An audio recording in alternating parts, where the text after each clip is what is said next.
2 Samuel 11.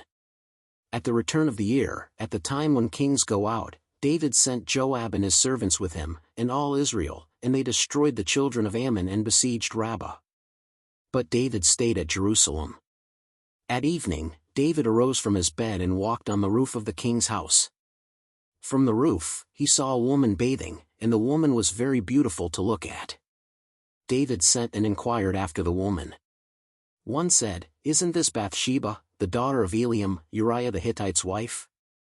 David sent messengers, and took her, and she came in to him, and he lay with her, for she was purified from her uncleanness, and she returned to her house. The woman conceived, and she sent and told David, and said, "I am with child." David sent to Joab, "Send me Uriah the Hittite." Joab sent Uriah to David. When Uriah had come to him, David asked him how Joab did, and how the people fared, and how the war prospered. David said to Uriah, "Go down to your house and wash your feet." Uriah departed out of the king's house, and a gift from the king was sent after him.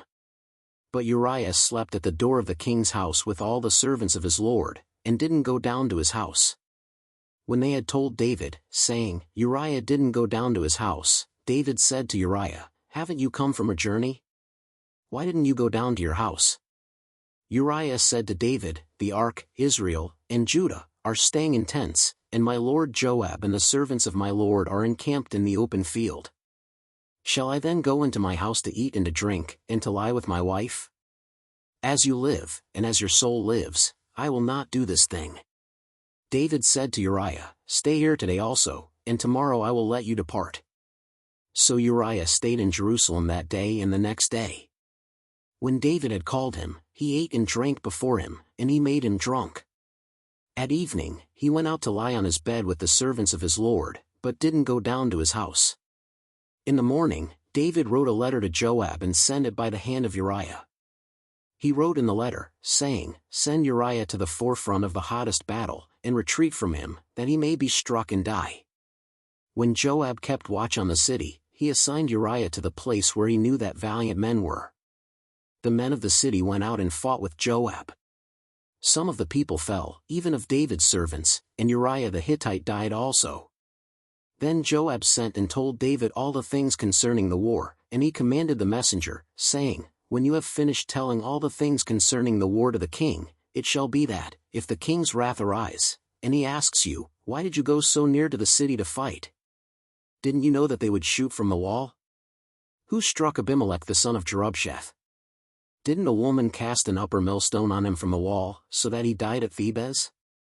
Why did you go so near the wall?' Then you shall say, 'Your servant Uriah the Hittite is also dead.'" So the messenger went, and came and showed David all that Joab had sent him for. The messenger said to David, "The men prevailed against us, and came out to us into the field, and we were on them even to the entrance of the gate.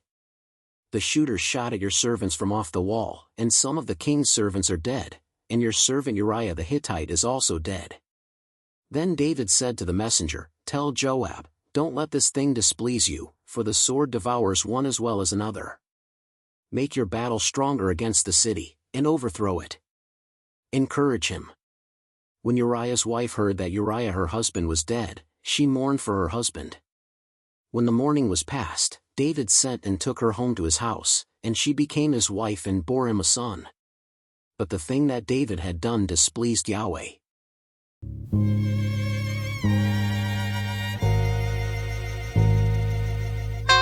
At the return of the year, kings go out to fight. Oh, David sent Joab with the men, all of Israel stood tall.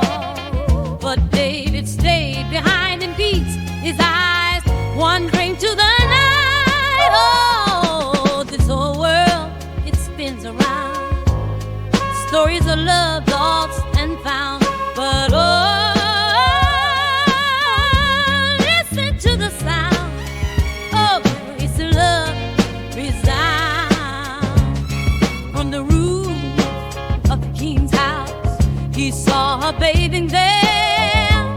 Beauty so rare, David wild with the prayer. Oh, but Uriah, a loyal heart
At the return of the year, the tale unfolds. David's innocent, strong and bold. What he stayed behind, what would he find in the quiet of the night?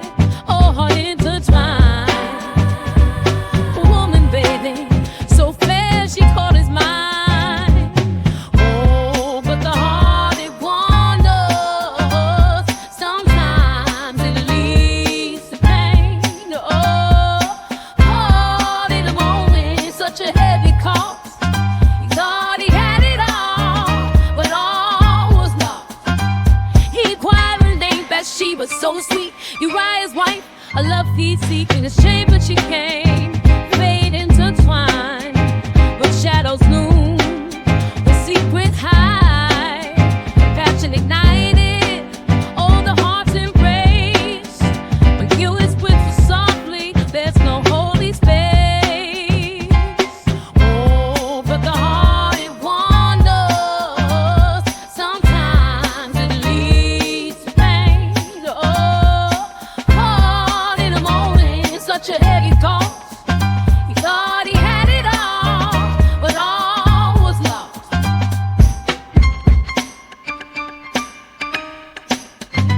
In the silence he weeps for what he has done. A trust that is wine, the fate of two souls. Don't turn it back from the path that he's run. A king's mistake, but love you control. Oh, but the heart it wanders. Sometimes it leads to pain. Oh, heart in a moment, such a heavy cost. He thought he had it all, but all was lost.